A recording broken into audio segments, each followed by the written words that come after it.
Normalmente eu inicio as nossas conversas me dirigindo, nós, os sindicatos policiais civis, aos policiais civis.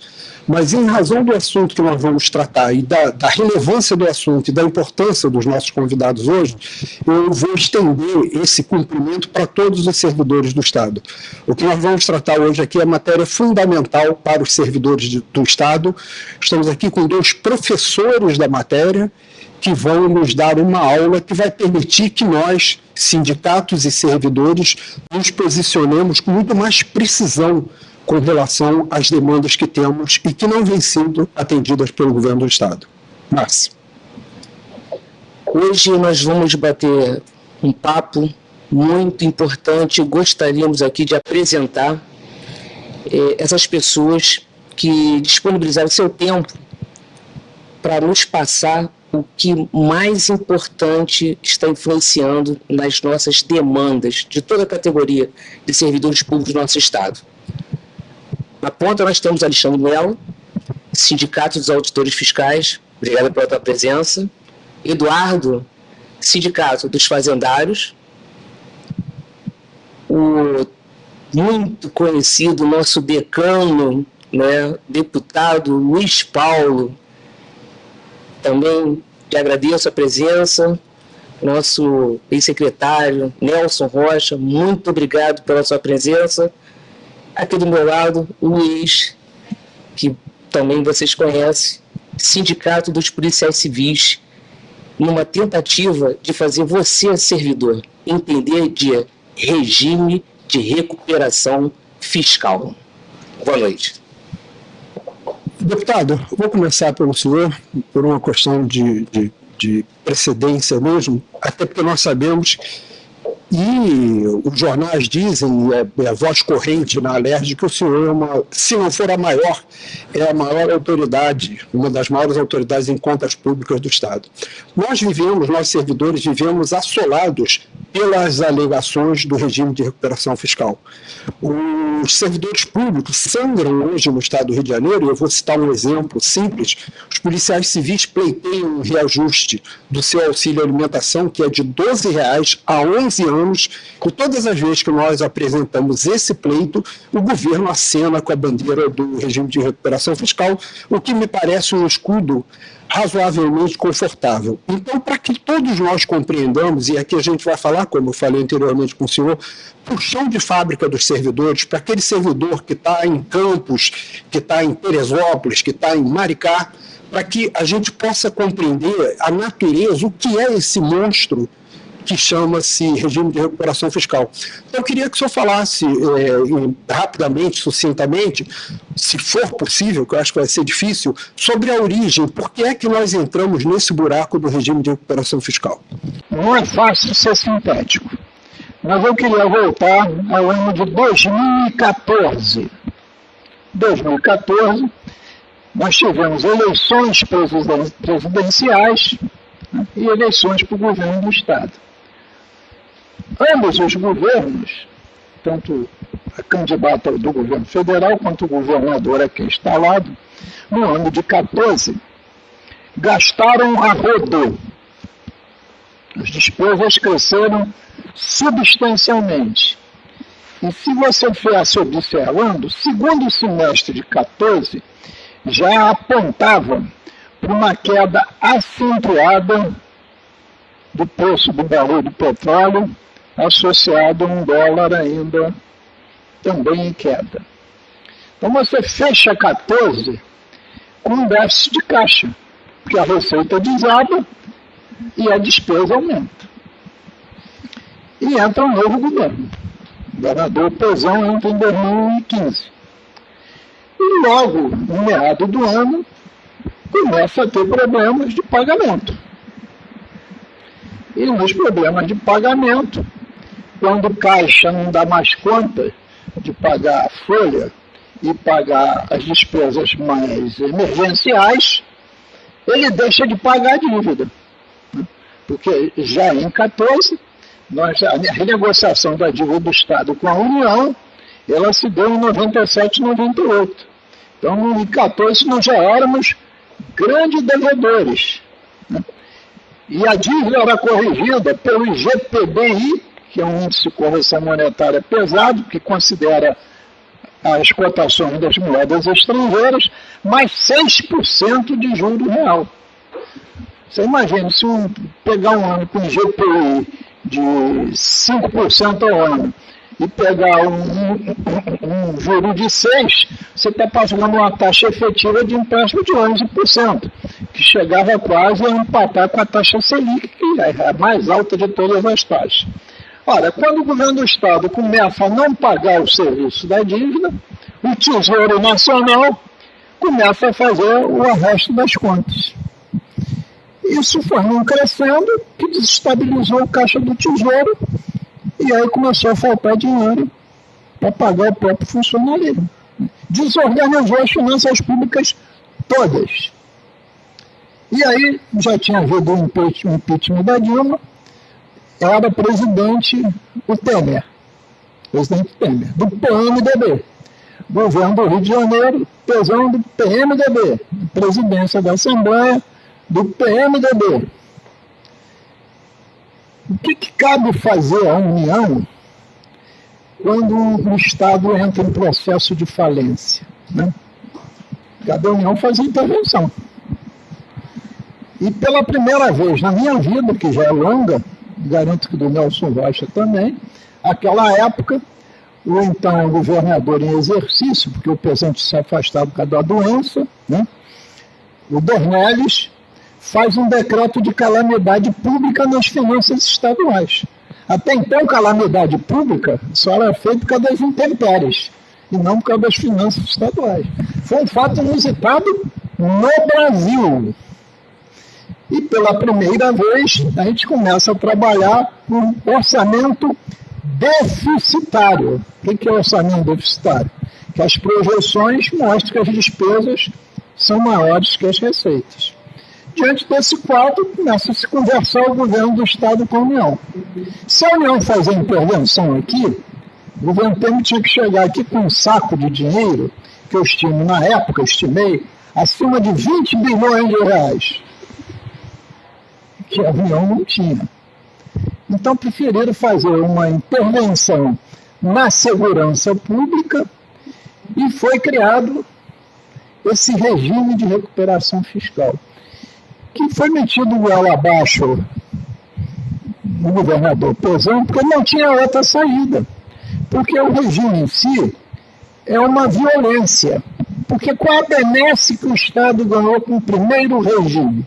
Única e exclusivamente suspender, não é não pagar, suspender o pagamento da dívida, que continuou crescendo, submetida ao juro e correção monetária.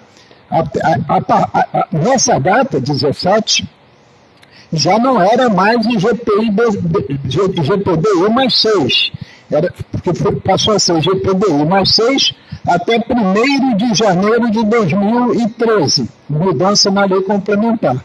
A partir daí passou a ter um outro juro absurdo, IPCA mais 4. Olha, então suspendeu, mas continuou a correr.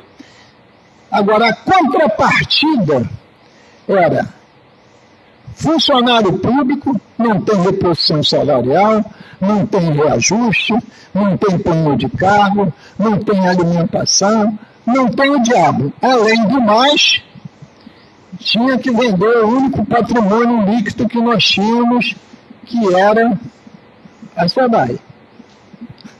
Serviço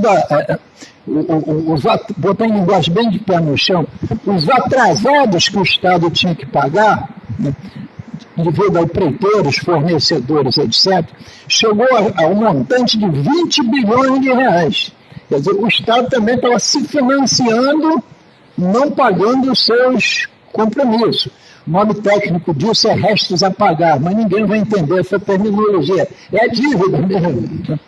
Então, diante desse quadro, foi colocado como mártir do primeiro regime de recuperação fiscal o funcionalismo público, que foi o único que não foi responsável pelo Estado quebrar. E o sinônimo de funcionalismo público naquela época passou assim a ser sinônimo daquilo que leva o Estado à falência, né? E, mais uma vez, as medidas propostas foram vender a SEDAI, que foi vendida, e o dinheiro já acabou, né? E também um empréstimo que o Nelson Rocha conhece bem, absolutamente danoso, que a maioria das pessoas eram contra, que foi vender as receitas antecipadas dos royalties e participações especiais, com cláusulas muito ruins para a gente, e a gente nem chegava a receber a parcela dessa dívida que a gente tinha com um determinado banco internacional. Simplificando, descontou a duplicata? A duplicata era descontada diretamente indo lá para um determinado estado americano que, no fundo, é um paraíso fiscal. Então, essa é a história do primeiro regime, que começou em setembro de 2017 e terminava em setembro de 2020. E poderia ser automaticamente renovável por mais 3 anos, desde que o Estado tivesse cumprido as suas obrigações. E o Estado cumpriu muito bem, porque botou o funcionalismo público na forca, como desejava o primeiro regime de recuperação fiscal. Então, deixa eu fazer uma pergunta aos dois agora, até para o doutor. Eu só queria dizer uma coisa seguinte. Toda a legislação do regime está escrita em leis complementares aprovadas pelo Congresso Nacional.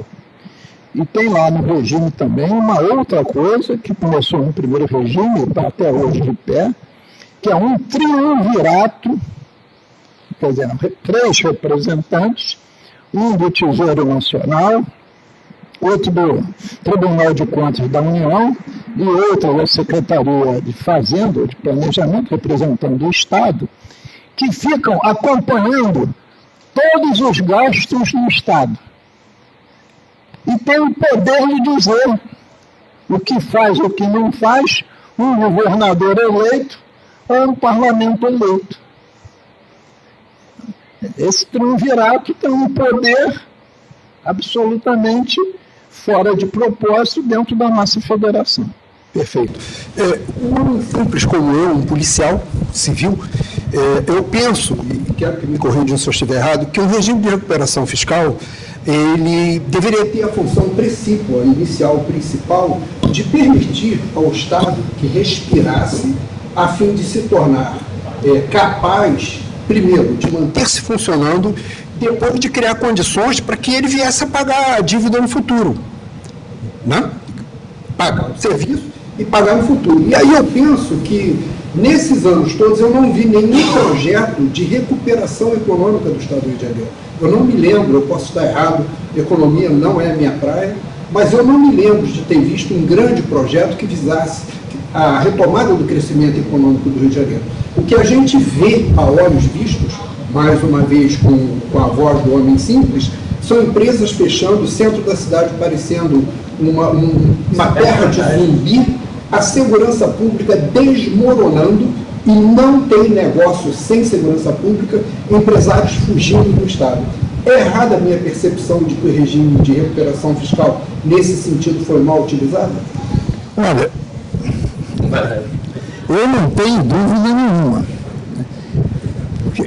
Quando eu tinha sugerido que o Nelson entrasse, porque no primeiro regime, o parlamento não foi consultado, foi uma relação direta entre o governo estadual e o Poder Executivo Federal. Nós recebemos o regime já pronto.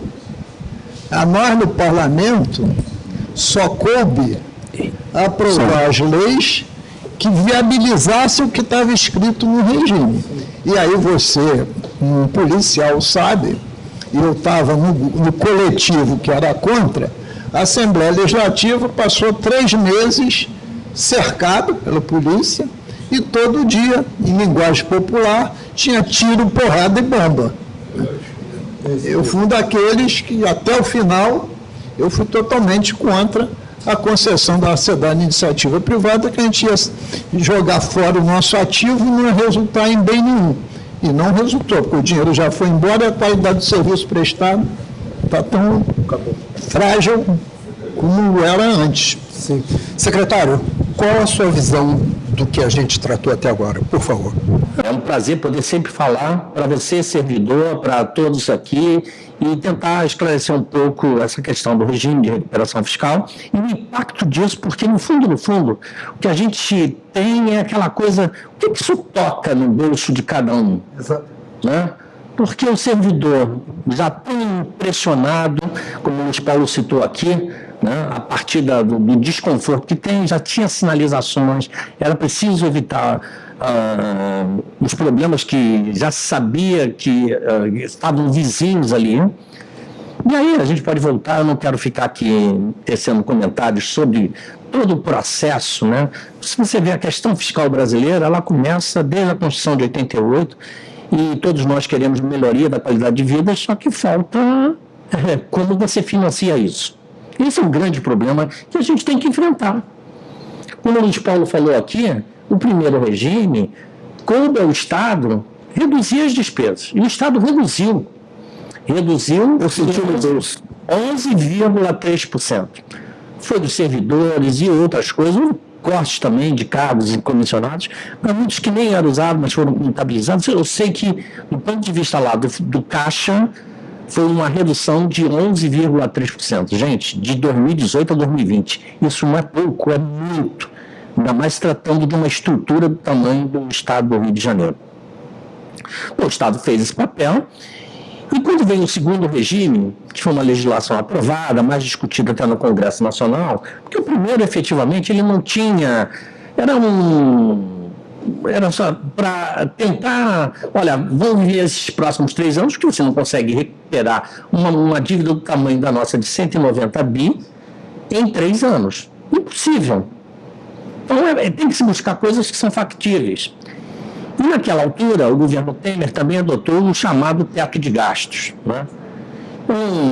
O que se pretendia com o regime? Olha, para você que, na realidade, numa linguagem comum, é como se o cara mergulha, ele não consegue mergulhar mais, já está sem ar, mas você fala assim, vai mais um pouco, afunda mais um pouco que você consegue. E você sabe que se a pessoa afundar, ela vai morrer afogada. Então é mais ou menos isso, não havia condições.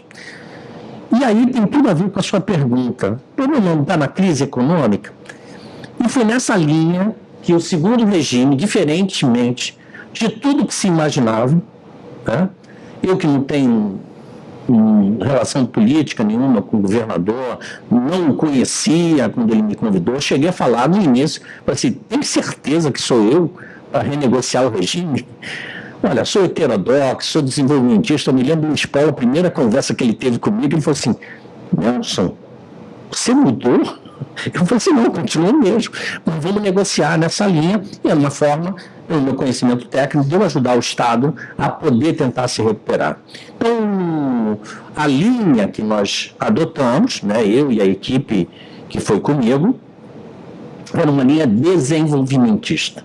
Aí eu falo assim, como é que vai fazer um regime de recuperação fiscal você sendo desenvolvimentista? Porque muita gente acha que ser desenvolvimentista é o cara sem nenhum compromisso com as despesas. Não, pode ser desenvolvimentista com responsabilidade fiscal. Todos nós temos isso nas nossas casas, né? A gente ganha 1.000, tem que gastar até 1.000. Só que quando você está endividado, você tem que sobrar alguma coisa para poder pagar. E era essa a lógica. Então, tem algumas discussões que foram feitas. Olha, quero te dizer que não foi simples. Foi muito, muito difícil. Eu me lembro, outro dia eu estava revendo uma matéria que saiu numa entrevista que foi feita no jornal O Dia, na época, comigo, que perguntava se era possível dar reajuste para o pessoal. E aí, diferente de todo mundo, estava assim, é possível. O regime não impede. Basta que você apresente no regime quando serão as condições e o que é possível fazer, desde que você tenha capacidade de geração de receita. Sou técnico, o senhor falou em capacidade de geração de receita. eu quero lhe perguntar sobre o ponto de vista do servidor.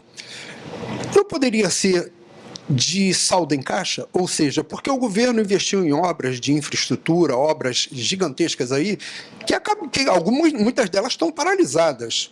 A gente viu investimentos que não resultaram no desenvolvimento que o senhor propõe e que nós achamos interessante. Sim. Então, se a gente ficar refém sempre da geração de despesa num estado em crise, os servidores vão morrer à míngua. Mas quando eu falo de geração de receita, existe uma relação direta entre a arrecadação de ICMS, né? Os royalties têm um trabalho à parte, mas obviamente também depende do desenvolvimento, da capacidade de extração. É claro que o mercado internacional define preço do barril e também está atrelado ao dólar. Essa é uma discussão. Tem discussão aí sobre o royalties, inclusive me lembro que os royalties eram muito baixos, né? O governo Marcelo Alencar, o governador na época, Luiz Paulo deve lembrar bem disso, é que fez uma luta ferrenha para que a gente aumentasse os royalties. Depois acabou dividindo para os demais estados e 83%, se não me falha a memória hoje, da produção de petróleo está aqui no Rio de Janeiro. Então, obviamente que a gente teria que receber mais para recompor, porque os royalties nada mais são do que a recomposição do ativo que você está perdendo. Agora, a relação do desenvolvimento, ela está atrelada diretamente à questão da arrecadação, especialmente se nós estamos falando de reindustrialização, né? Porque o estado do Rio, ele é, pela sua característica, ele é um estado de serviços e muitas vezes isso não gera arrecadação de ICMS. Mas ainda assim, para você ter um comparativo, é claro que 2020 foi um ano ruim por conta da pandemia, mas nós aumentamos a arrecadação de ICMS, uma parceria com os auditores fiscais, que sempre, desde a outra vez que eu tinha sido secretário, sempre foram muito parceiros na busca da arrecadação e de princípios para a gente fazer isso. Então, se você tem esses compromissos, se você faz uma administração tributária adequada, é possível aumentar. Nós aumentamos em 2021 15 bilhões de reais. Só para te dar uma comparação, isso significou 2 vezes o que a SEDAI, o que o governo do estado recebeu no Tesouro, do que recebeu da SEDAI. Porque parte foram para os municípios, em 21 recebeu 65% do total, mas o que entrou no Caixa do Estado foram 7,5 bi. Então a gente está falando só de arrecadação 2 vezes o que a SEDAI entrou. E isso, obviamente, deu um fôlego e uma recomposição da sua capacidade de poder atender às demandas sociais, os serviços públicos necessários e também atender a demanda do servidor que naquela altura estava há 8 anos sem receber reajuste. A gente conseguiu fazer alguma coisa ali, claro que não dá tudo para fazer tudo de uma vez, mas conseguimos exatamente por conta disso. Aí, o regime possibilitava isso? Possibilitava. Para isso, nós colocamos nas ressalvas do regime naquela altura, e a discussão foi muito dura, porque o Paulo Guedes, naquela altura, ele tem um entendimento e um perfil fiscalista. Então, o que ele queria? Cortar a despesa. E nós fomos claros, olha, não tem mais o que cortar. O Estado já fez tudo o que tinha que fazer ao reduzir de 2018 até 2020. Então, o que nós temos que fazer, e esse regime, ele foi com esse perfil, é um perfil desenvolvimentista, ou seja, como eu faço o aumento de receita a partir do desenvolvimento econômico. Então, o que nós colocamos lá? Em alguns itens, nós criamos um modelo econométrico que mostrava que para cada real investido, e aí a gente está falando de despesa de capital, ou seja, o que o Estado vai fazer para investimento, que aquilo gera de arrecadação de ICMS. É claro que você não dá um salto, é um processo lento e gradual. Além disso, tinha alguns ativos que o Estado deveria ter esforço, e nós criamos alguns modelos para isso também, como um deles, a dívida ativa do Estado. Boa parte é difícil de cobrar, porque muitas das empresas já, faliram, você não tem mais como cobrar. Mas, para você ter uma ideia, naquela altura, hoje parece que é 140 bi. Naquela altura eram 120 bi. se eu falar de 190, eu até propus algumas soluções assim, bem heterodoxas, né, que era para que a União dificilmente ia aceitar, mas para estressar a negociação e depois trazer. E o pessoal lá do Tesouro, o próprio Guedes, em reuniões que nós tivemos lá, sempre foi muito duro. O plano de vocês não para de pé por conta do desenvolvimento. E nós destruímos toda a tese que eles tinham. Por quê? Nós tínhamos fundamentado, primeiro por conta da arrecadação, que tínhamos elevado, e conseguimos demonstrar isso, e conseguimos aprovar o regime no plano federal, porque eles não tinham mais argumentos técnicos, econômicos, financeiros para contestar-nos, e a partir daí nós conseguimos aprovar. Depois ainda acabou sendo aprovado só no STF, porque a União, aí era uma questão de uma legislação que foi aprovada na Assembleia Legislativa, que, a meu juízo, eles estavam completamente equivocados, e isso ficou demonstrado com a decisão do STF, né, o Luiz Paulo, por causa daquela coisa do triênio. O triênio que só poderia ser colocado, e nós conseguimos aprovar isso.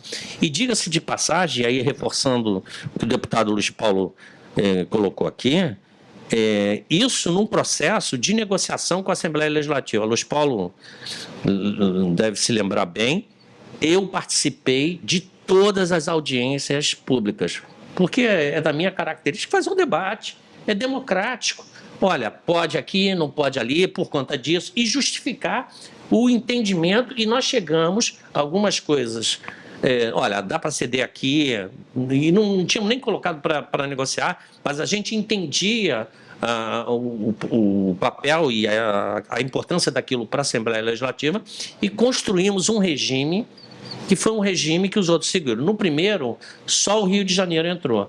Agora, nesse, nós servimos de exemplo para que os demais estados pudessem vir. É claro que isso só, não. O regime, e aí é bom que você saiba disso, o regime, a concepção do regime e a forma como ele vai ser feita, ela tem uma característica, mas precisa executá-lo. Então, é preciso que se façam os investimentos necessários. É preciso que se negocie a dívida ativa, como a gente tinha proposto, com a securitização da dívida, inclusive envolvendo num modelo diferente que nós concebemos lá. É preciso, e o Tesouro Nacional tinha rejeitado, que os créditos de carbono que o Rio de Janeiro pode gerar fossem colocados também para isso tudo. Então, para que a gente possa fazer tudo isso, é preciso desenvolvimento. E aí eu vou pegar só um link para não me estender, porque o tema é regime, mas a consequência do regime, ela está atrelado com a segunda fase, quando eu fui para o planejamento, que é o Plano Estratégico de Desenvolvimento Econômico e Social, o PED, né? Cuja emenda constitucional é obra desse homem aqui. Né? A gente sempre defendeu, né, os Paulo, eu e outras pessoas, o Bruno que está conosco lá, Bruno Sobral, sempre defendemos a necessidade de se ter um projeto de longo prazo, um plano de governo, e não um plano de Estado e não de governo, para que a gente possa fazer o desenvolvimento econômico. Então lá tem os eixos de desenvolvimento, as coisas estão postas, precisa ser executado. Agora, o que muitas vezes a gente vê é que não estão sendo executados. Tudo aquilo que está previsto no regime de recuperação fiscal não está sendo executado. Aí depois as pessoas ficam, o governo, né, fica choramingando, dizendo, não, eu estou com dificuldade.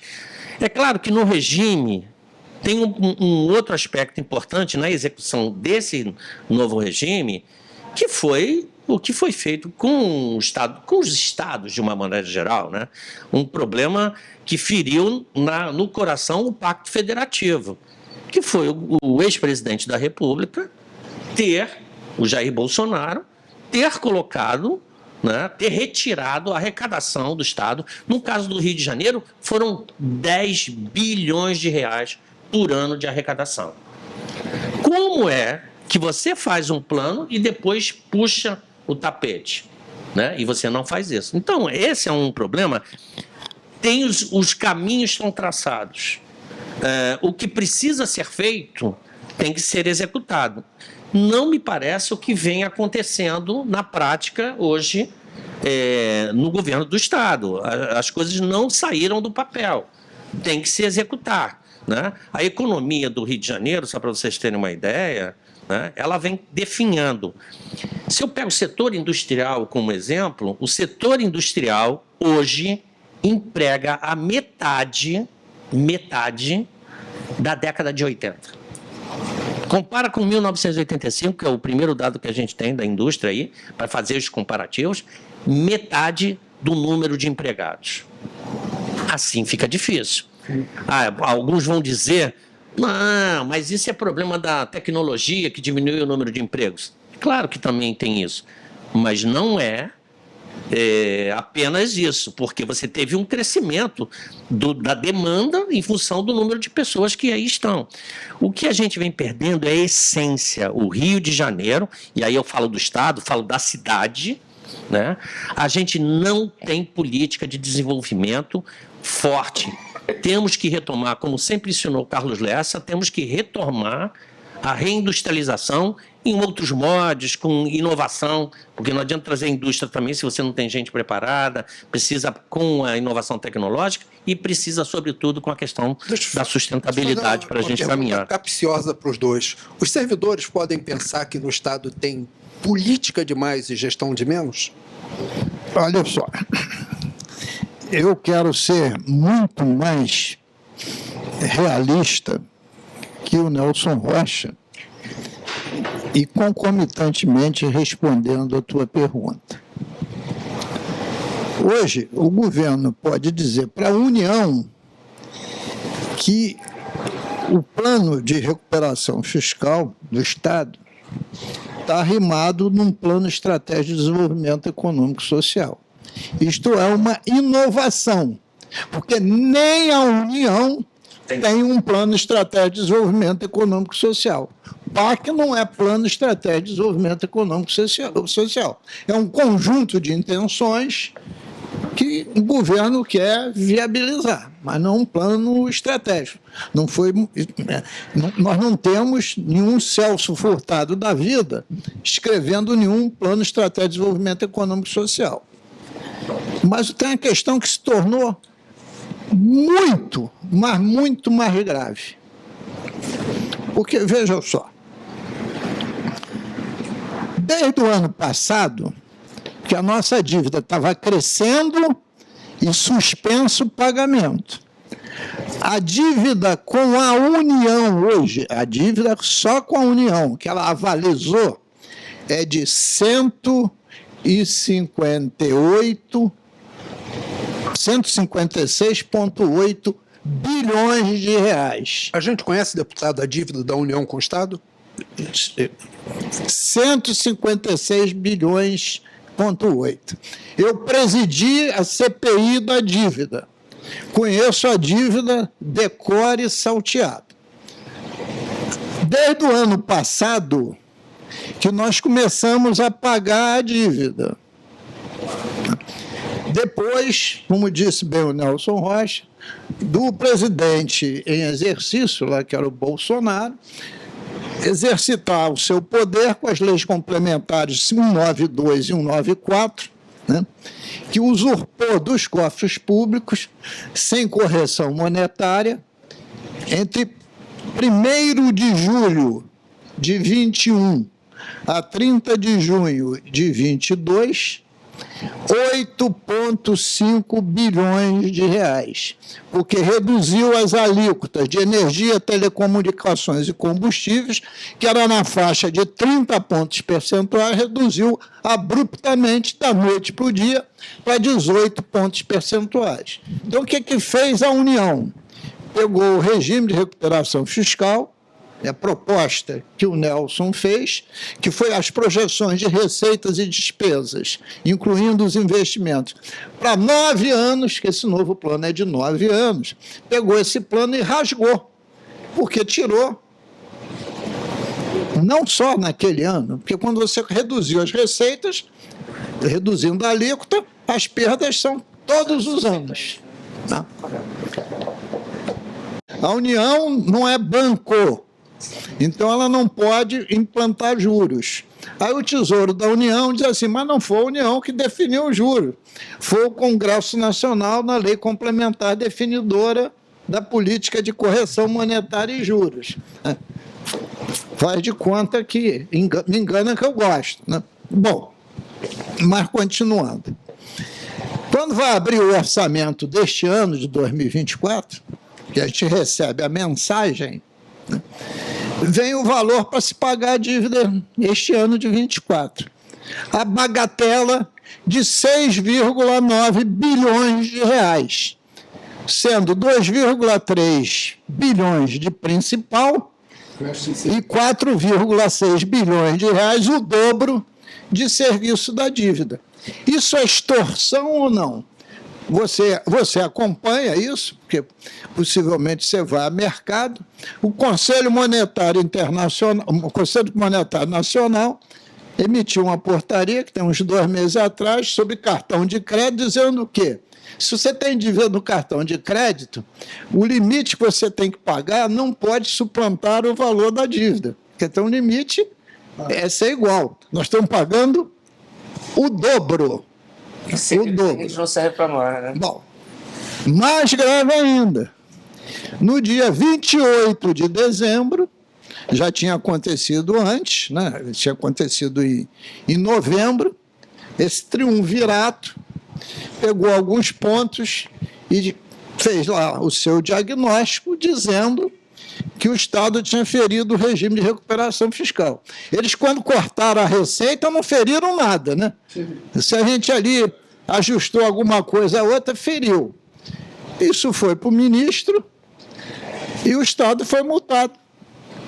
Então, hoje, não tem que pagar 6,9, não. Tem que pagar 9,5 bilhões num orçamento que já era deficitário de 8 bilhões e meio. Então, o momento é um momento dos piores. Um momento é um momento dos piores. Bom, então, eu queria mostrar esse quadro. Não é um quadro bom, não, um quadro ruim. E claro que nós temos parceiros nessa luta. Rio Grande do Sul, Minas Gerais e Goiás. Está tudo em regime de recuperação fiscal, tudo lascado. Particularmente, o ano passado, numa medida totalmente impopular, eu propus, projeto de lei de minha autoria, aumentar a alíquota base do ICMS em 2 pontos percentuais. Mas por quê? Porque sem receita não tem despesa, não adianta. Sem receita não tem despesa. E qual a legislação que a gente podia, no mais curto prazo, ter algum provimento de aumento de receita? Seria o ICMS, que pode gerar, sim, com essa nova alíquota, e aí está no princípio 90º, só pode entrar em vigor em 1º de abril, porque foi aprovado no final do ano, porque custaram também a decidir. E diga-se passagem, Minas Gerais não conseguiu, nem o Rio Grande do Sul, porque alguns partidos políticos de direita e de esquerda se uniram para não aprovar isso. PL, PSOL e PT. Se uniram para não aprovar. Aqui não conseguiram se unir, felizmente, né? Graças a Deus. Bom, mas o fato é que, com este quadro, esse mês de março e o mês de abril, ele é fundamental, porque o governo federal é obrigado a mandar uma nova proposta de regime de recuperação fiscal para o Congresso Nacional, porque o outro está mutilado. Ora, se tem que mandar, e o Haddad até entregou aos governadores uma proposta sem encaminhar ao Congresso para saber o que os governadores achavam. E a proposta que foi entregue, desculpe, é quase uma piada. Por quê? Porque pretende passar o regime de 9 anos para 12 anos. Ora, se tu toma empréstimo com juros exorbitantes, quanto mais prazo você tem, mais lascado você está. Ontem, deputado, eu estava em Brasília e eu tive uma informação assim impressionante. O deputado federal Sargento Portugal, que estaria conosco aqui, não veio por conta de que não conseguiu o voo. Ele me disse que o gerente do banco disse para ele que tem certeza que a dívida é impagável. Ou seja, em audiência com o ministro Haddad disse a ele que tem certeza que a dívida do Rio de Janeiro é impagável. De tal forma que já existe hoje, ontem eu estava em Brasília, uma frente parlamentar desses estados, e principalmente do Rio de Janeiro, para questionar as condições do regime de recuperação fiscal. Vou chegar lá. A questão não é questionar, é formar um consenso majoritário no Congresso Nacional com uma proposta de lei complementar, onde o cerne dela é que a dívida não tem que ter mais juros nenhum. A dívida tem que ser só a correção monetária pelo IPCA. A União não é banco. Nós já pagamos A todos os juros. contar de 1º de janeiro de 2013. Tem que retroagir. Mas mais ainda, tem que se fazer um corte na dívida. Um corte bastante substancial. Porque se eu for para a ponta do lápis, e não dá para fazer isso aqui, eu vou conseguir demonstrar que a nossa dívida já está paga. Agora, se depender de convencer o Tesouro Nacional, você não convence. E o ministro Haddad conhece profundamente o que é serviço da dívida, mas não conhece porque ele é economista, não. Ele foi um dos grandes articuladores nacionais, quando era prefeito de São Paulo, para reduzir os juros da dívida de GPDI mais 6 para IPCA mais 4. Ele tirou, naquela oportunidade, São Paulo capital do buraco, com essa movimentação que ele liderou.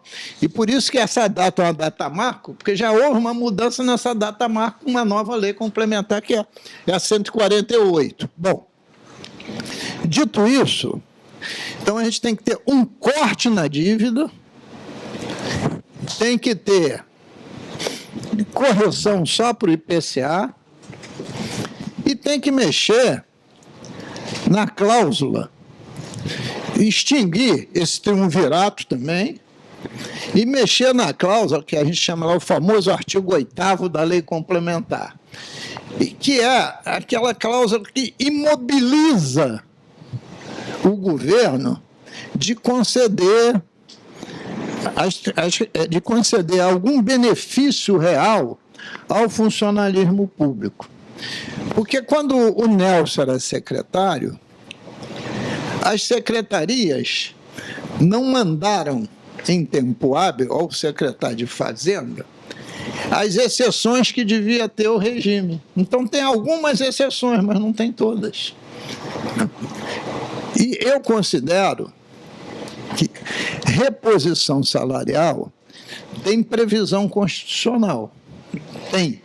Mas desde que o governo tenha dinheiro. Tenho sempre o desde que. Então, a minha intenção, quando isso estiver acontecendo, que tem que ser agora, é botar uma cláusula, dizer o seguinte: compete ao governo fazer reposição salarial. Mas ele pode dar reajuste, ele fazer o que quiser, né? Desde que esses números estejam estudados e desde que a receita corrente líquida cresça mais que a inflação. Porque cá entre nós, o IPVA cresce com a inflação. Por quê? Você incide na tabela FIPE e o carro todo ano sobe de preço. O ICMS cresce com a inflação. O que é o ICMS? É o preço do produto, que a inflação eleva, e você joga uma alíquota em cima, né? O ITD cresce com a inflação, porque é uma alíquota diferenciada em cima do valor do imóvel, que também cresce. Então, toda a receita cresce com a inflação. Então, se você quer ver se a receita está com competência gerencial, que também falta, você fez a pergunta, a receita tem que crescer acima da inflação. Se não crescer acima da inflação, a receita foi incompetente. Quando eu digo a receita, eu não estou falando nas pessoas, estou falando no conjunto das receitas. E a partir do ano que vem, já está lá na Assembleia, também é um projeto de lei de minha autoria, a reforma tributária nos permite criar o IPVA sobre embarcações de lazer e jatinhos de executivo, o que pode fazer um aumento de arrecadação dos 500 milhões de reais por ano, né, para ser dividido 50% com os municípios, que essa é a regra do IPVA. Né? Então, eu estou dizendo o seguinte, ou se renegocia a dívida nesse patamar, ou esses 4 estados estão liquidados. E se você somar as bancadas desses estados, dá quase 50% da Câmara Federal. O presidente do Senado é mineiro, pô. Conhece bem essa realidade. Eu, nesse período de aprovar aí essa alíquota do ICMS, eu conversei com os presidentes da Assembleia de Minas e do Rio Grande do Sul. Está todo mundo esgoelado. Minas não está pagando a dívida porque conseguiu uma suspensão no Supremo Tribunal Federal, mas que vai acabar no mês de abril. Se Minas passar a pagar a dívida, ele emburaca direto também. O Rio Grande do Sul está esgoelado e agora sofreu pra caramba com as intempéries que nós estamos vivendo. Então, o momento é esse, é agora ou nunca. Né? Eu me lembro até aquela música do Elvis Presley, né? Que ninguém nem sabe mais que é It's now or never, né? Agora ou nunca. É agora ou nunca. Porque se a União tem que mandar a mensagem, se tem 4 estados enforcados,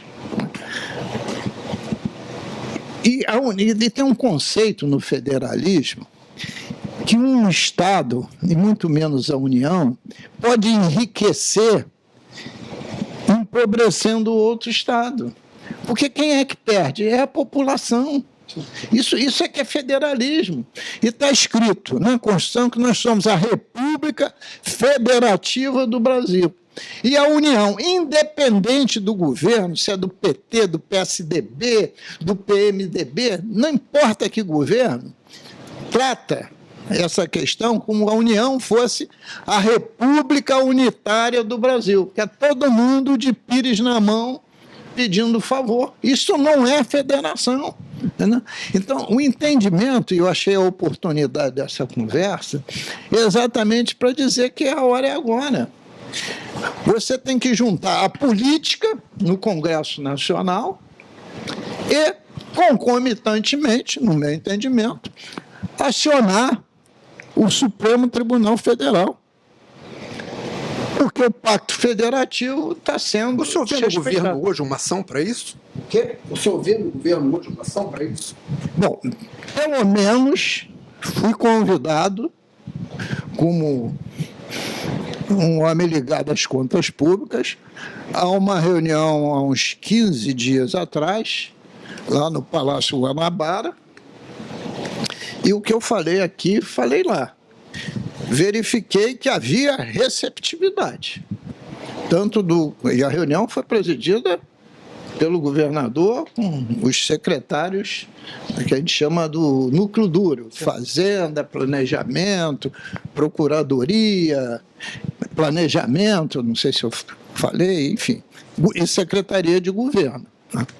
Então, eu acho que há essa mobilização.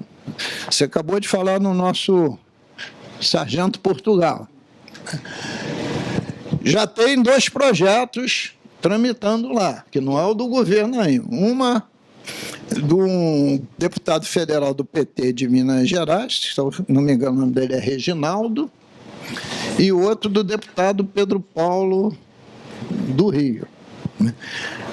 Ambos demonstram que o CAN é o coeficiente de correção da dívida que a União hoje utiliza, que está fazendo um aumento da dívida em 15%, porque está sendo aplicado de forma errada. Está sendo aplicada não como diz a lei, mas aplicado segundo os interesses do Tesouro Nacional. E 15% de uma dívida de 60 bilhões é dinheiro, né, chefe? É dinheiro. Então, tem uma proposta também lá de cortar a dívida desses 15%. Mas não é meu sonho, não. Eu consigo demonstrar que a gente pode tranquilamente diminuir o tamanho da dívida entre 30% e 50%. Demonstre os dois números. Ou a gente pode dizer que já pagou, como o senhor afirmou. Meu querido, se a gente fizer todas as considerações, vou dar aqui um exemplo, que o Nelson não era secretário, mas há de lembrar. Quem bancou a Copa do Mundo do Brasil? Copa de 2014. O governo federal que trouxe, foi lá, competiu. As Olimpíadas. O Rio de Janeiro tomou empréstimo para recompor o Maracanã inteiro e fazer a linha 4 do metrô. Não tinha CAPAG. CAPAG é capacidade de pagamento. E a União deu aval a si mesmo, porque ela tinha compromisso com o mundo. Agora, quem paga a dívida? A União? Não. O Rio de Janeiro. Pô, essa dívida não é nossa, pô. Isso é a dívida do Brasil. Então, mas o Rio de Janeiro, na realidade, também não teve a capacidade de absorver os legados que poderiam ser deixados. Né? Isso é uma outra coisa. Mas é claro que eu concordo com você. Não termina aí, desculpa. Depois eu volto. Eu queria fazer uma observação. Não, termina, depois eu falo. Eu dei exemplos do CAN, que só aí é um corte de 15. Eu estou falando desse CAPAC, esses dois empréstimos juntos, que se deram entre 12 e 14, foi de 7 bilhões e meio aproximadamente. Né? Você trazendo para hoje, com esse IPCA mais 4, né? Você vai ver o valor que isso vai dar. Né? Mas também, quando você aprovar uma correção monetária só do IPCA e você retroage a 13, você, nesse período que essa dívida cresceu, Amortiza com certeza. você vai cortá-la praticamente pela metade, que o Banerjee estava pendurado. Pô, a dívida que o Banerjee estava pendurado, né?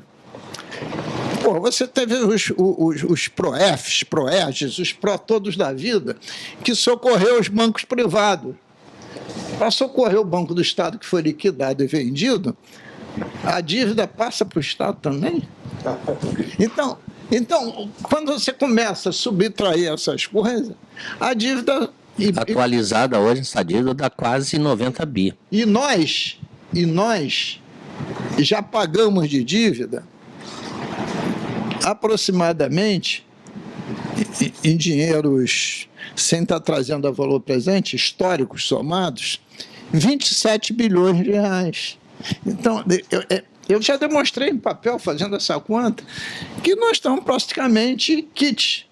Mas é claro que numa negociação com o Tesouro, isso é difícil chegar para o Tesouro, vão zerar a nossa dívida, mas dá para ter um corte significativo na mesma. Nelson, por favor. Eu não queria fazer um comentário só sobre a dívida. Eu tenho uma proposta, como eu disse, eu sou heterodoxo, bem mais ousada. Os Paulo já conhecem um pouco. Já conversei com o governo federal algumas vezes sobre isso, aqui internamente, que é uma solução para o país e para todos os entes federados endividados. Né? Não adianta, porque o que acontece hoje, de fato, é que o Estado finge que paga e a União finge que aceita.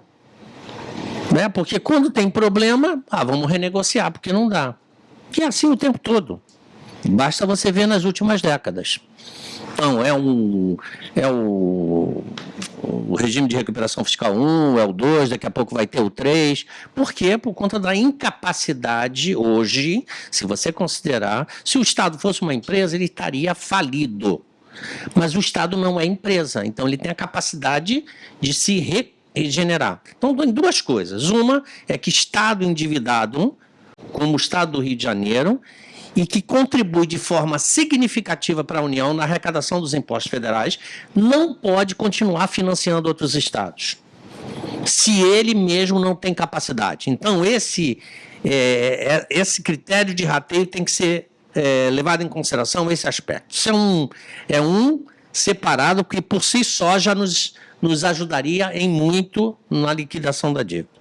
O segundo, e aí que eu propus, é de que você pegue a dívida ativa dos estados, seja pela sua incapacidade, e entregue à União, isso tem que ter legislação federal e legislações estaduais também, mas entregue a dívida à União e isso sirva para pagamento ao par da dívida com a União.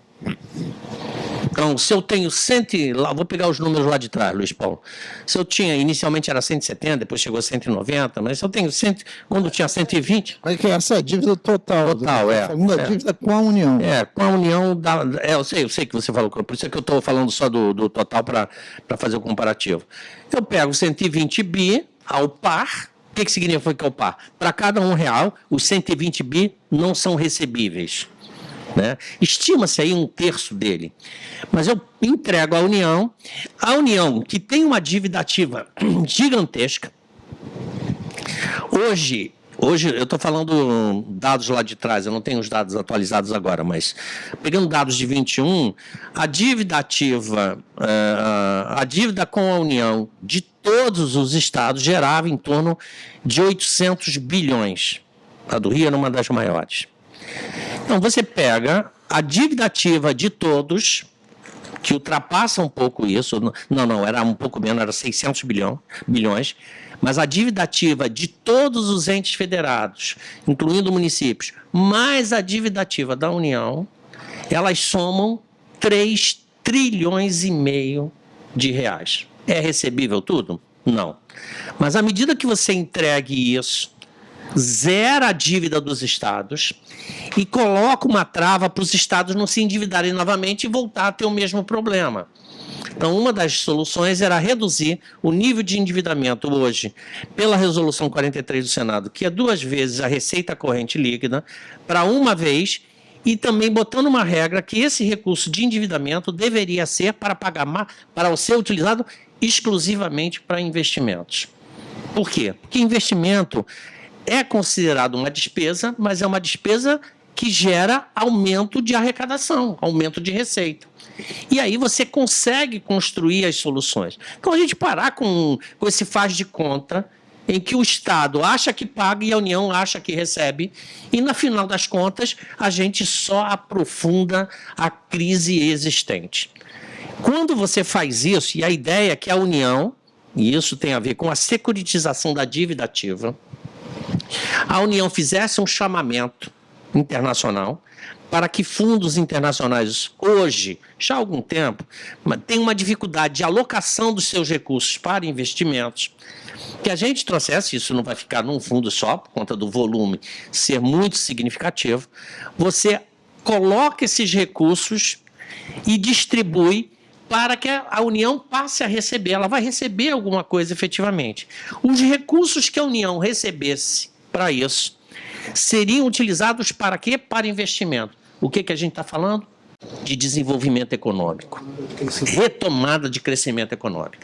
Aos estados, o fato de você zerar a dívida deles, você também, por isso é que eu falo de reduzir de 2 vezes a receita corrente líquida para 1 vez, para eles não se endividarem muito, mas com vínculos exclusivamente para investimentos. E o que eu faria com essa receita, com essa capacidade que o Estado, ao zerar a sua dívida, que boa parte dela, hoje eu não me lembro mais quanto é que representa, mas era em torno de 90% com a União, tá certo? Você retoma a capacidade de endividamento do Estado. Essa retomada de capacidade de endividamento faz com que os Estados possam promover o quê? Crescimento econômico com desenvolvimento. Por isso é que só pode ser aplicado em investimento, não poderia ser para outra finalidade. Com isso, você retoma desenvolvimento econômico e faz a arrecadação tributária crescer retomando o equilíbrio fiscal. O problema no Brasil, várias correntes de economistas têm como pensamento que a questão fiscal ela se dá exclusivamente pelo lado da despesa. Não é.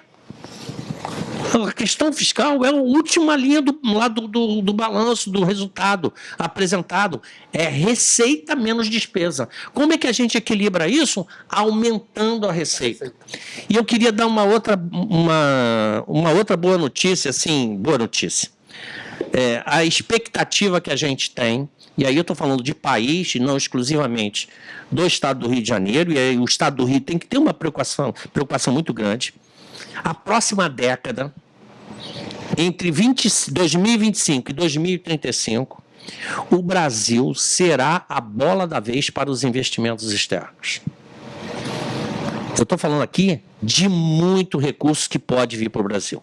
E pode vir por algumas questões. A reforma tributária está ajeitando. Isso não é uma reforma tributária efetivamente, né? Mas vamos considerar. Na verdade, é uma simplificação de impostos que é muito boa do ponto de vista de como a gente é enxergado lá fora. Tem que reduzir o imposto sobre a produção. Mas, fora isso, você terá uma necessidade, por obrigação do Acordo de Paris, você terá uma necessidade de descarbonização da economia mundial. Crédito de carbono. Acima da linha. Não, o crédito de carbono no Brasil é o líder, tem 40% do estoque de CO2 retido do planeta. Mas eu não estou nem falando disso. Eu estou falando do que acabou de ser lançado da neoindustrialização. Ou seja, a nova indústria brasileira. Isso é um processo de reindustrialização do país. O Rio de Janeiro não pode ficar para trás. Se a gente não tomar cuidado, nós vamos perder a chance de estarmos à frente disso. Por que acontecerá isso? Porque, especialmente, os países que estão acima da linha do Equador, o que eles precisam? Eles precisam descarbonizar. Qual é a principal fonte de emissão deles? A geração de energia. E a geração de energia deles é fóssil, de combustível fóssil. Eles não têm capacidade de, basicamente de diesel. Então, eles não têm alguns com gás, agora com o problema da guerra na Ucrânia, a Rússia retendo, mas vai haver uma necessidade de migração pelos compromissos assumidos no Acordo de Paris, dessas indústrias virem para países onde a geração de energia, e eu estou falando de energia elétrica, basicamente, é limpa e renovável. O Brasil é o melhor do mundo. 84% da nossa fonte de energia é renovável, limpa.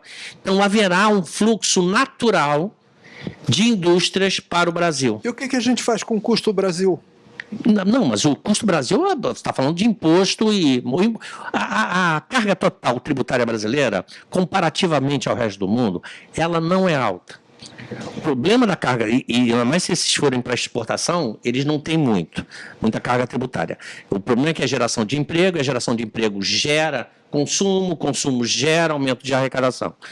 O que a gente fala do problema da carga tributária brasileira é a sua distribuição, que ela é completamente equivocada. Basicamente, você tem 3 fontes de tributos. Sobre a produção ou consumo, como queiram chamar, sobre o patrimônio e sobre a renda.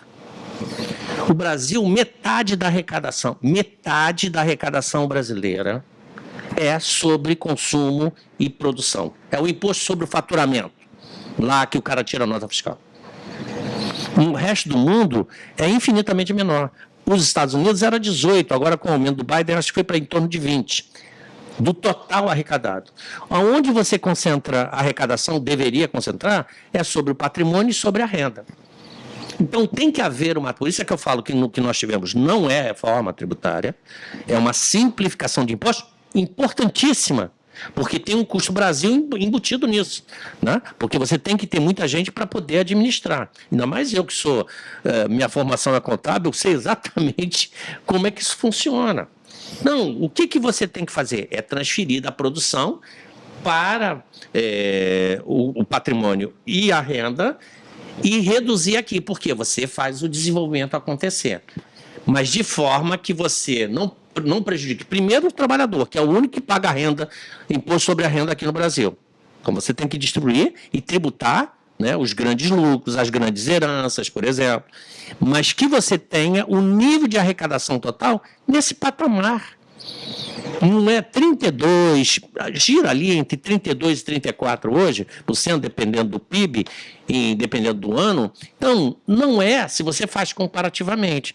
Só que o imposto de renda sobre as empresas, por exemplo, na Suíça, é quase 50%, 45%. Mas é esse montante, por quê? Porque na produção é menor. E o cara só paga se ele tiver ganho. Mas, enfim, isso é uma discussão à parte. Mas o que eu quero, só finalizando, é dizer o seguinte: tem uma oportunidade gigantesca para o Brasil de novas indústrias.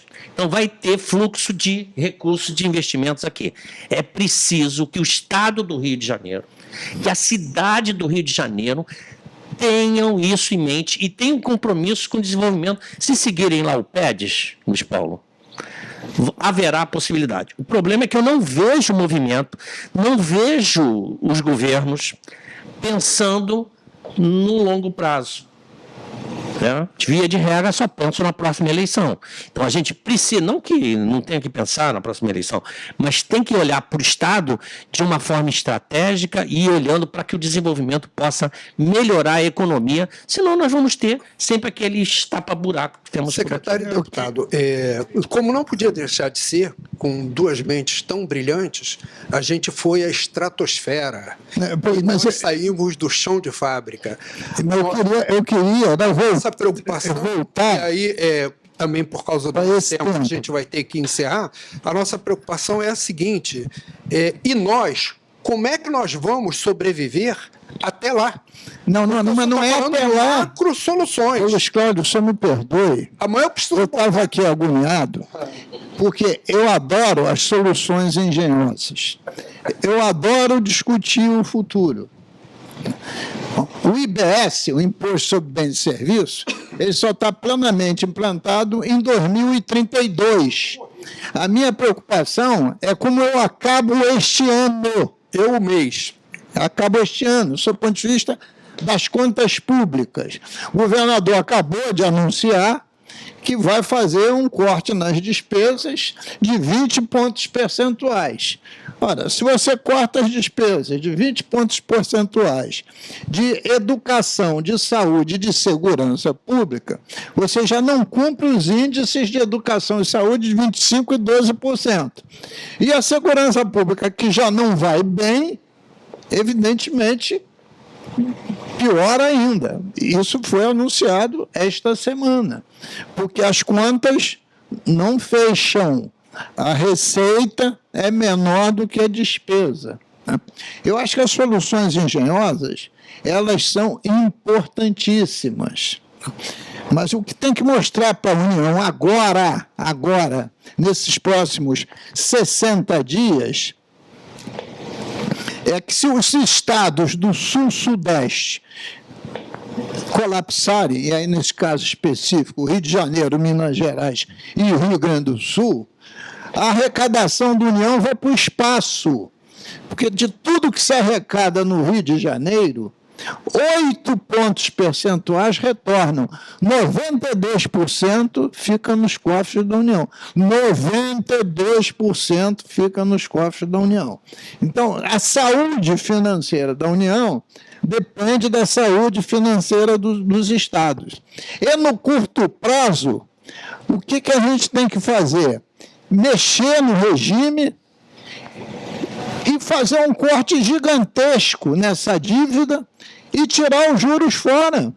Porque não adianta, quando chegar na hora que o Estado tiver que pagar, como tem que pagar esse ano, 6,9, e se perdurar essa multa 9,5, o Estado não vai ter dinheiro para pagar. Aí começa a usar restos, e aí eu já vi esse filme. É o Banco União tomando a minha vida. Exatamente. Então, a gente tem que ter essa decisão nesses próximos 60 dias.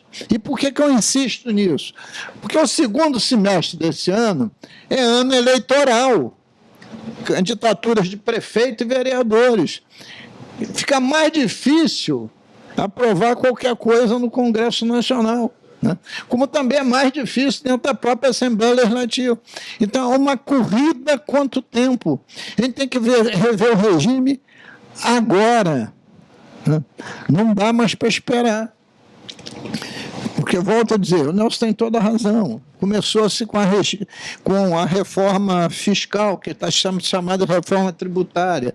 Depois tem que fazer a reforma que incida sobre patrimônio e renda, né? Toda essa tese que ele construiu aqui está correta, mas agora, em 60 dias, a questão central é a dívida com a revisão do regime. Porque, veja só, concretamente, nós aprovamos na Assembleia Legislativa uma reposição salarial de 26% em 3 parcelas, né? Que era para repor de setembro de 17 a 31 de dezembro de 20. É um custo aprovar. Nelson participou disso. Até um dos autores dessa legislação fui eu. Pagou-se a primeira parcela. Aí o governador, no meio do caminho, quis fazer a reposição do ano de 22. Fez. 5,9. Pergunta, o executivo recebeu as outras 2 parcelas? Não. Os outros poderes pagaram? Sim. O funcionalismo está nos olhos. A gente fala o que muito eu... Né? Sabe o que o funcionalismo vai dizer? Do executivo, quando é que eu recebo uma reposição salarial? Isso é que eu vou dizer? Não sei. Nós estaremos na porta do Palácio Andrade. Sim, querido. Perguntando ao governador isso. Tá bem. A União dos Servidores do Estado. Eu acho que tem uma coisa, só para acrescentar a tua fala, Luiz Paulo, é dizer o seguinte: a administração tributária precisa ser revista, tá certo? O Estado do Rio se você pegar comparativamente de 22 para 23, o Estado do Rio é o penúltimo em arrecadação, em crescimento da arrecadação. Então, tem alguma coisa errada, tá certo? A gente que deu um salto grande, agora é o penúltimo na arrecadação, só perdeu para o Maranhão. Mas, Nelson, olha só. Precisa melhorar. Então. Nelson, veja só. Eu suspendi um pouco essa análise crítica, porque eu verifico que o foco central agora são as demandas com a União. Então, vamos lá. Lei Candir, criada em Lei Complementar 87 de 96, que entrou em vigor em 97. Sim, precisa ser revista. Se eu cobrasse de alíquota efetiva de ICMS 8 pontos percentuais sobre a exportação de petróleo, eu teria acumulativamente botado no cofre do Estado nesse período 100 bilhões de reais. Se eu estivesse cobrando hoje 8% de alíquota efetiva, eu estaria arrecadando por ano algo como 12 bilhões de reais. Mas tudo isso tem imunidade, a gente não recebe nada. O país equilibra a sua balança fiscal e o maior peso é o agronegócio, milho e soja, e petróleo, que equilibra a balança de pagamento do país. E quem perde com isso? Um dos estados que perde somos nós, que somos mais responsáveis por exportação de mais de 80% desse óleo. Além da questão do destino e origem, né, por causa do petróleo. Eu comecei com a Lei Candir, né? Todo o ICMS você paga na origem, petróleo no destino. Mais uma vez estamos prejudicados. Estamos dividindo a nossa riqueza com os outros estados. Ontem eu estava na audiência pública, na audiência pública da Agência Nacional de Petróleo. Eu era o único parlamentar lá. Quando falo único parlamentar, que eu não vi nenhum estadual, a mais de nenhum federal. Por quê? Porque as concessionárias, principalmente a Petrobras, vende pelo preço de mercado no exterior e declara para a ANP porque tem uma legislação que permite, um valor que ela considera médio, que é 8% abaixo do valor que ela exporta em média. Com isso, nós perdemos 1,8 bilhões de reais em média por ano. Está lá brigando para reverter isso. Se depender da Petrobras, ela aceita fazer uma transição para vir para o valor real em 4 anos. Eu quero esse ano. Claro que eu não vou conseguir isso, mas que seja pelo menos no ano que vem. Nós não podemos esperar 4 anos. Né? Então, eu estou dizendo um outro exemplo. Partilha, que é uma forma de legislação sobre o royalties, a participação especial. A partilha, mudou-se a lei das concessões. Né? Se você pegar a série histórica nossa, a gente arrecadava mais de participação especial do que royalties. Hoje já está empatado, e daqui a pouco vai ser mais royalties que PE. Por quê? Porque todas as outras áreas que estão sendo perfuradas agora são do PESAL. Está no sistema de partilha. No sistema de partilha nós não temos participação especial. Nem a União tem, mas a União ganha a outorga quando faz o leilão, sim, ganha o royalties e o lucro óleo. E a gente chupa dedo. Então, eu quero ver, se você não discute esse pacto federativo, e agora, nesses próximos 2 meses, trazendo para o regime, tu está liquidado, porque eu vou ficar aqui meia hora mostrando o que a União trucida a gente. Ainda teve não é neste governo, não. Em sucessivos governos. Ainda tem a CPI dos royalties que você presidiu lá. Só de demanda tributária de ICMS com as concessionárias tem 20 bilhões de reais. Queria mostrar uma coisa seguinte. A Petrobras tem 12 bilhões na dívida ativa. O que faz a nossa diligente empresa, que eu tenho uma profunda admiração e sou defensor? Ela divide a dívida dela em 3 categorias, A, B, C. A é aquela que ela tem certeza que vai perder, demandando na justiça. Está tudo na justiça. Começa com a demanda administrativa para depois ter a demanda judiciária. Essa é que ela tem certeza que vai perder. Ela inscreve no balanço. B é a que ela tem dúvida, pode ganhar ou perder. Ela faz uma nota de pé de página do balanço. E C é aquela que tem certeza que ela ganha, que ela aí... Aí o secretário de Fazenda, imagine o Nelson Rocha quando foi, convence o governador de fazer um refis. O que é um refis? É abater juro, correção, multa, não sei, para pagar aquilo que acordão. O devedor está devendo ao Estado. Aí chega para a Petrobras, você topa um refis? A Petrobras diz, claro, quero contribuir com o governo. Sabe o que ela paga no refis? Aquilo que ela vai pagar, que ela vai perder, porque não vai ter multa nem juro.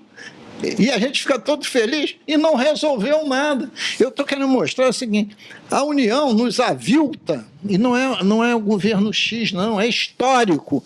A hora é essa, se a gente não resolver agora, a gente está lascado.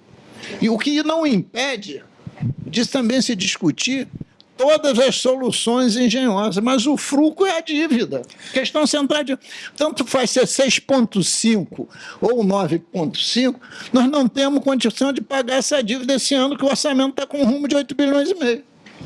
Deputado, a minha conta é muito mais simples, né? É o que vem na minha conta salário e cada mês fica mais distante, né, de eu juntar a minha despesa, né? A cada mês que passa, está mais distante.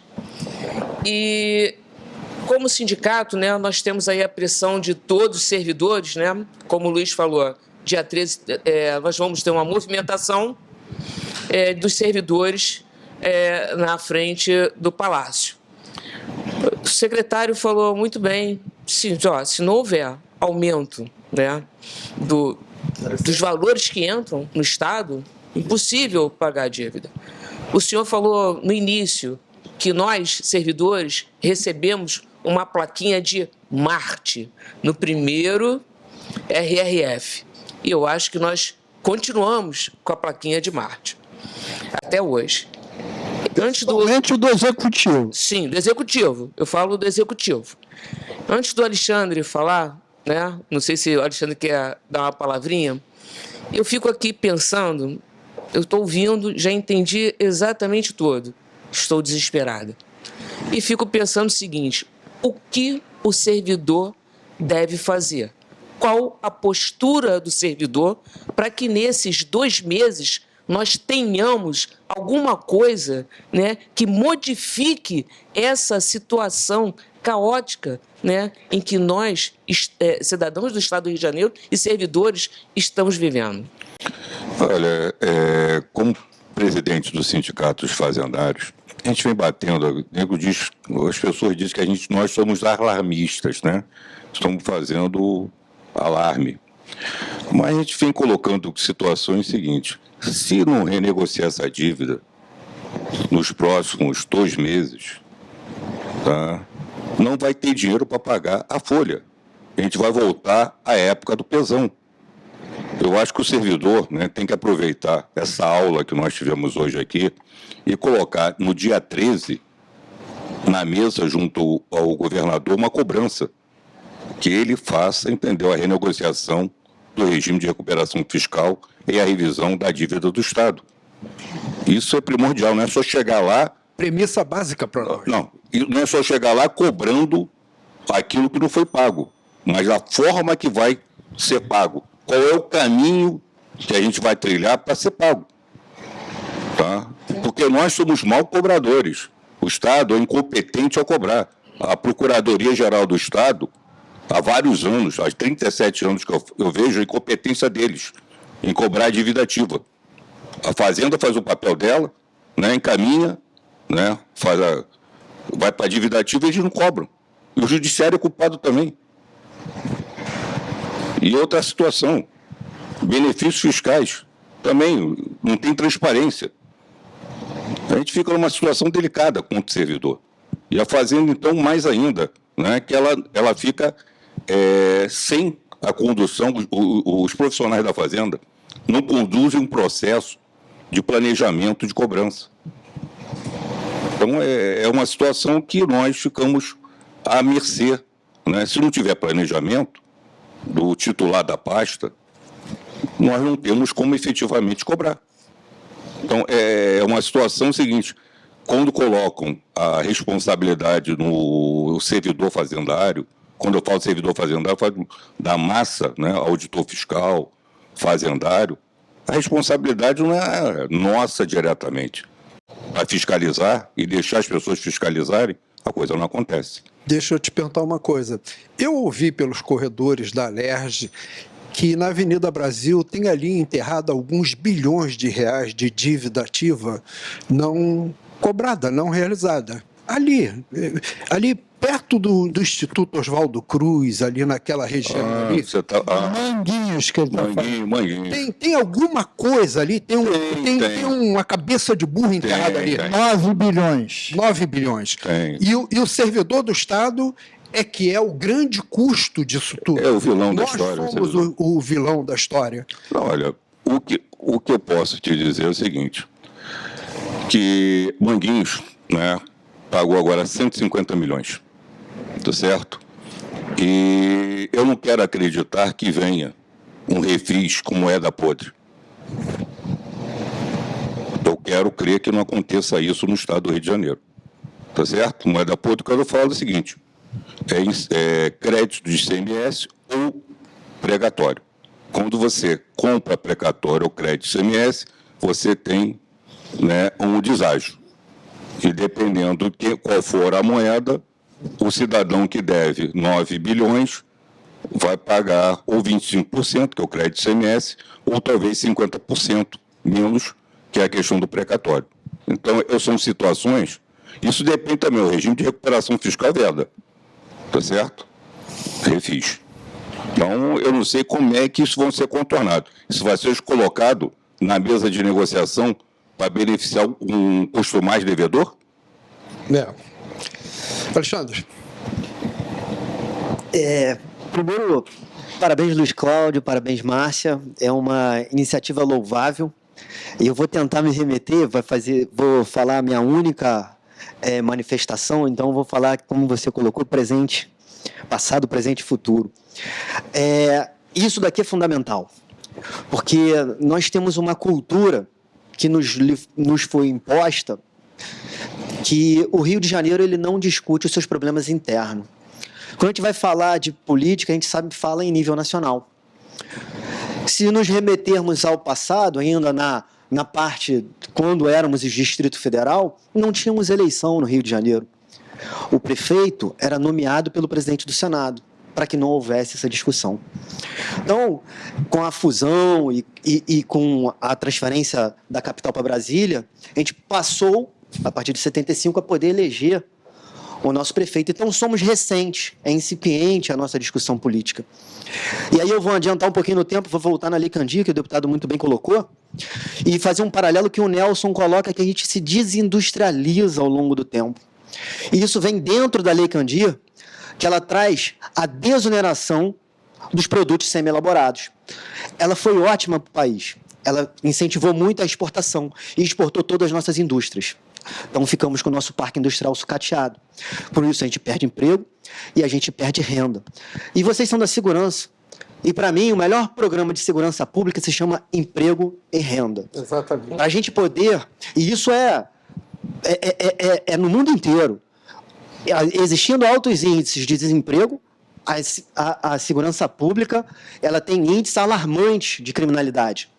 Isso é natural. E vocês lidam com isso, então estão acostumados. Então, nas áreas mais pobres, a criminalidade é muito maior. Então, a gente não quer que o nosso Estado ele empobreça mais. E aí eu vou trazer no presente, como o deputado colocou, e vou falar assim, se o Rio fosse fundado hoje, vamos fazer a nação do Rio de Janeiro. A gente perde mais de 100 bilhões para a União. Em 2 anos a gente pagava a nossa dívida. Não precisa de nada do que o deputado já falou, que está tudo com razão. Mas a gente perde tanto nesse suposto pacto federativo que a gente tem, que a gente precisa, e é o momento, nesses 2 meses, de falar de presente e tentar renegociar o que a gente tem de pacto federativo, para que a gente possa ajustar esse escárnio que foi feito ao longo do tempo com o Estado do Rio de Janeiro. Hoje, a Assembleia do Rio tem mais servidores aposentados que a Alesp, de São Paulo. E somos 1/3 do Estado de São Paulo. Por quê? Não por culpa nossa. Nós absorvemos todo o material humano do Distrito Federal. E jamais fomos compensados por isso.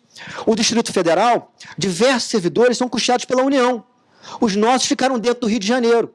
Então, agora é muito fácil você falar que a culpa é do aposentado, que cumpriu todo o seu dever com o Estado e tem o direito de ter sua contraparte, que são muitos, recebem demais. Não, houve um erro lá atrás, que a gente precisa corrigir esse erro.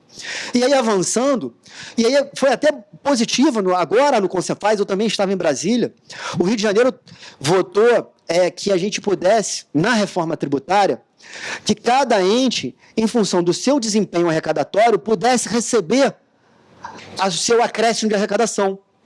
E perdemos de 18 a 8. E aí fica o apelo, porque o que a gente está falando agora vai até 2077.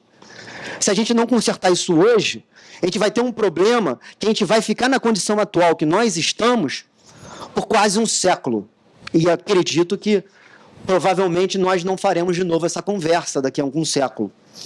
Então, talvez só o deputado Luiz Paulo. Esse daí é o nosso eterno deputado, nosso decano. Eu brinco que toda vez, ele sabe disso, toda vez que eu vou no gabinete dele, eu recebo uma aula lá e fico conversando com ele. Há 40 anos eu recebo essa aula. O deputado ali é uma referência para todos nós, uma pessoa que a gente admira. Nelson também, com toda a sua capacidade de pensar como trazer recursos, que é fundamental. Fundamental é como vamos trazer fonte de receita sem onerar a nossa economia. Crédito de carbono, temos um potencial incrível dentro do nosso Estado. Reavivar o que a gente já tem aqui desde a Eco 92, a gente não está inventando nada, só estamos trazendo à tona o que já era nosso. Falar da biodiversidade da nossa Mata Atlântica. Isso é mais possibilidade de você desenvolver medicamentos, isso é mais possibilidade de você desenvolver outro tipo de indústria. Nossas indústrias farmacêuticas foram embora, a gente precisa disso. A indústria naval morreu. Exatamente. E tentar concluir, não falar mais nada, para fechar o raciocínio completo, a gente vive no estado do Rio de Janeiro, a gente quer o bem para nossa, não só para a nossa sociedade, mas para nossas famílias, porque eu brinco, né? Se meu filho come é por causa do estado do Rio de Janeiro. Claro. Então, o maior interessado em fazer isso aqui dar certo sou eu, que dependo disso aqui para sobreviver. Eu quero convidar, a gente precisa encerrar, e aí eu quero convidar a todos nós que façamos uma fala para os servidores, não é?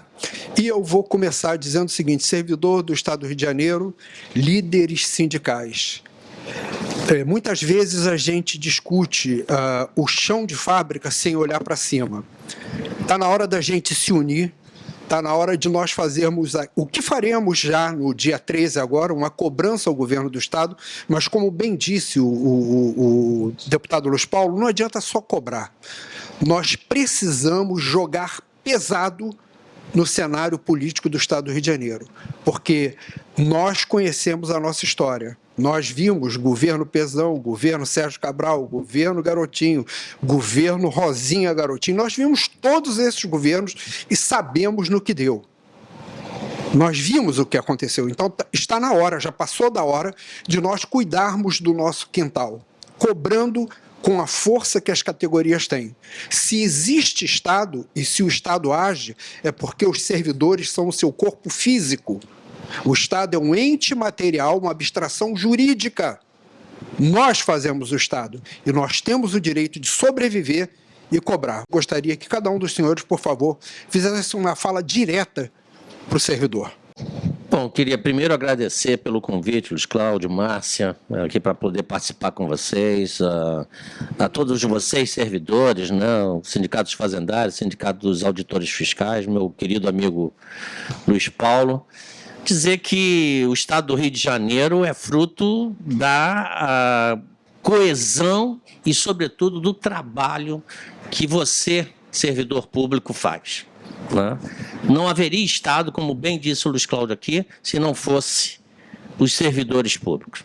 É preciso ter força, e costumo sempre dizer sobre a questão do corporativismo.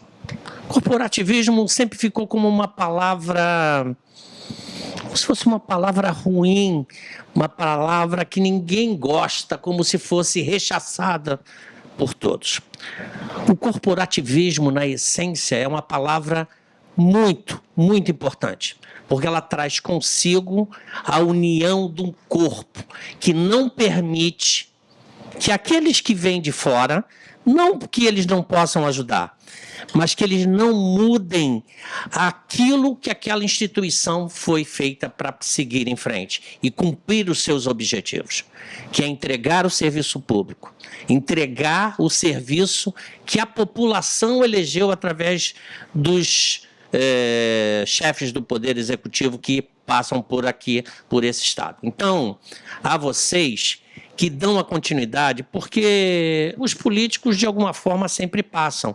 Não é que a gente tenha que rechaçar todos os políticos, ao contrário, tem muita gente compromissada com o servidor e com o futuro do nosso Estado.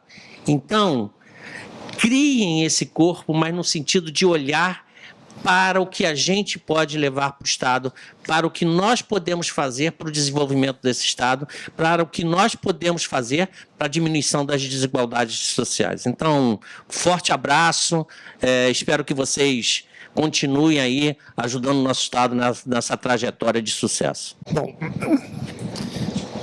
eu não vou dar nenhum conselho a sindicalista. Sindicalista sabe o que fazer, né? Mas eu verifico que nos últimos anos nasceu dentro do funcionalismo público o conceito de um movimento unificado. Porque no momento que a gente vive, se cada um olhar só para o seu umbigo, todos vão perder. Há que se olhar o todo. Por quê? Se o Estado colapsar, como já o fez em 15 e 16, todos perdem, ninguém vai ganhar individualmente. Então, eu acho que é sempre hora de cobrar as autoridades. através do chefe dos poderes, evidentemente. Mas tem que botar também a bancada federal, isso quando eu digo bancada federal, Câmara e Senado, do Estado do Rio de Janeiro, nesse jogo, pedindo que também arregimente as bancadas de Rio Grande do Sul, Minas Gerais, etc., para que possamos discutir uma proposta que seja enviada ao Congresso Nacional factível para os estados, né? E do nosso Rio de Janeiro. Né? E uma das coisas centrais é acabar com o juro da dívida, né? E fazer um corte brutal nessa dívida. Porque senão não tem saída. Não tem saída. Porque esse movimento unificado que a gente recebeu na CPI da dívida, que veio através do FOSPERJ, eles foram muito importantes, né? Porque falavam a mesma língua. Essa dívida está paga. Essa dívida é impagável, né? Isto é a visão do todo. Claro, cada um de nós, na sua categoria, tem a sua demanda. Mas se não tem a visão do todo, essa demanda não vai chegar a lugar nenhum. Então, eu acho que o momento está oportuno, porque você vai depender do Executivo, vai depender do Parlamento, mas vai depender do Congresso Nacional. Então, é hora de correr nessas faixas todas. Eu volto a dizer, é agora, não é para depois da manhã, não é depois das férias de julho, é agora. Não é cobrar a questão só cobrar a questão da reposição das perdas inflacionárias, mas também convocar, né, os servidores para terem também uma postura de cobrança junto ao governo do Estado de atitudes. Como bem falou o nosso deputado Luiz Paulo Correia da Rocha, a atitude é agora, para a gente que não sofra daqui a 60, 90 dias uma decepção de não ter dinheiro para pagar o salário. Tá? O servidor tem que ter uma coisa que se chama o seguinte, pensar a respeito. Nós já fomos vítimas, né, do governo Cabral e do governo Pezão. E dia 13, tá, não é só sentar com o governador. Nós estamos convocando todos deputados estaduais, todos deputados federais e senadores. Por quê? Porque eles são corresponsáveis, né, na cobrança do governo do Estado do Rio de Janeiro e na questão do diálogo com o governo federal, na condução desse processo com relação à renegociação da dívida e à revisão da questão dos juros. Isso é primordial. Sem isso, não há sobrevivência para o Estado do Rio de Janeiro. Eu vou tentar resumir o que penso, que o Estado existe em função daqueles que trabalham pelo Estado. Se amanhã ocorrer um problema, uma pane geral, digamos que a polícia perca todas as suas viaturas, digamos que todos os sistemas travem, ainda vão ter policiais. E que se no dia seguinte todos ficarem acometidos dentro de um lugar que não possa sair, não adianta nada o aparato tecnológico que não vai ter estado na rua. Então, demonstrar a importância de que cada indivíduo que sai da sua casa para servir, que somos servidores, ele precisa ter o seu direito reconhecido ao longo do tempo. Não temos culpa alguma e não temos que pagar o ônus das práticas que foram equivocadas do passado. Então, colocar e mostrar, somos trabalhadores, existem nossos direitos, demos a nossa contribuição e nos unir para que a gente consiga, de fato, implementar o que é nosso por direito. Primeiro, gostaria de agradecer. As informações foram modificadoras e toda modificação começa internamente. Hoje saio daqui com outro pensar em relação ao RRF. E peço a você, servidor, as falas foram claras, girando em torno de um ponto necessário, movimento unificado. Dia 13, esteja lá, não para só cobrar os 6,5%. Você já entendeu que deve haver um movimento proativo do nosso Estado. Deve haver uma cobrança dos nossos representantes a nível federal. Precisamos estar juntos, todos nós, Fazenda, auditores, saúde, educação, segurança, todos nós. Daqui a 2 meses pode ficar muito pior, mas com certeza, a partir do dia 13, com a nossa união, daqui a 2 meses vai ficar muito melhor. Contamos com cada um de vocês. Boa noite. Obrigado a todos. Obrigado a todos.